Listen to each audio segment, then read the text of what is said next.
When it comes to the Swedish culture, we're quite relaxed people.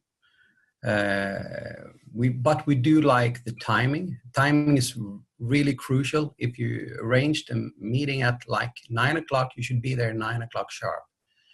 We do have normally 1 hour lunch break between 12 and 1. And the Swedes are very punctual and expect the same from everybody else. When it comes to corporate culture, it depends a lot of what kind of branch you're in, and that is also what to wear. So, but the Swedes are quite relaxed people, so it's not that important to wear a suit and a tie. What about Jerry? Can you speak to if we're going out for a dinner with a client or whatever? It's just going to be business casual as well. There's not going to be a like you said, business attire for a meal out or anything like that. But no, you could wear like a pair of jeans and a sneakers and a shirt and jacket. That would be perfect. Okay, it's good to know. Let's go to the next slide, Kim. When it comes to the language, we learn English quite early in school. We start when we're about 10 years old. So most of the Swedes are okay, both in verbal and written, when it comes to the English language. And the Swedes are very formal in the beginning of a business relation. But afterwards, when you do move to the next step, you get like more informal and it's more friendly, like you know each other for many years. Visual presentations are quite important, and we do speak English, Swedish, some of us do speak French and German as well, but mainly English when it comes to business. When it comes to the body language, there's nothing specific to keep in mind. We're really a lot like you in the US, like smile, give an eye contact.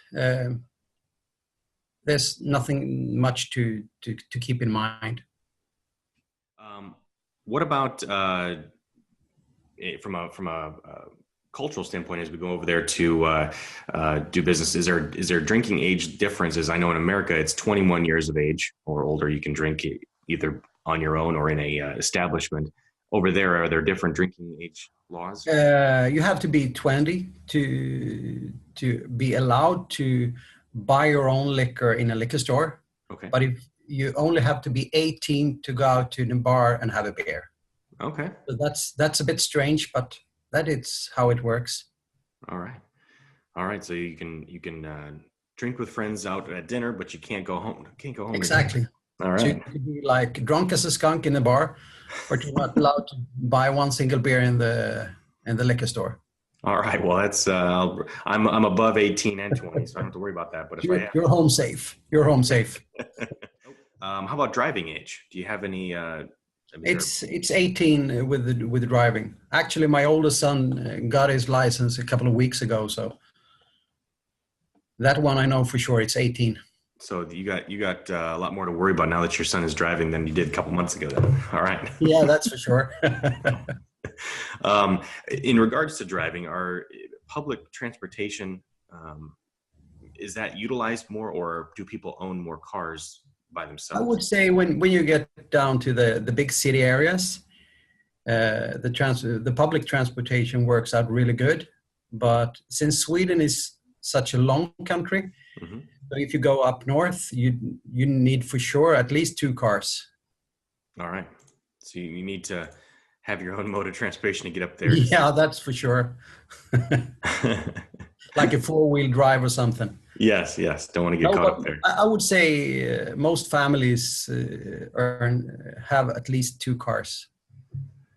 Okay. Wow. Okay. That's good. Much similar to the US in that regard then. All right. Yeah, I would say. Is it more expensive to own than to rent, or all of the above? Is all housing expensive, or is it pretty? The normal way to have a house in Sweden is to own it. Okay. So there is no rent then? Exactly. You rent like an apartment. Okay.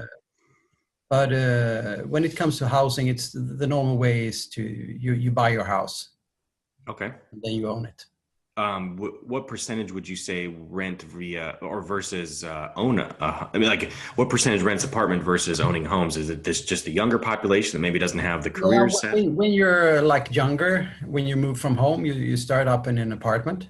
Okay. And once you get settled down or getting kids and kind of that, you try to buy a house. Okay. That's good.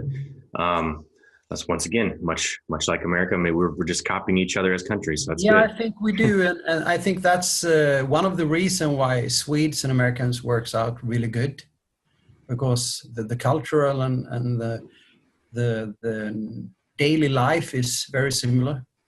All right.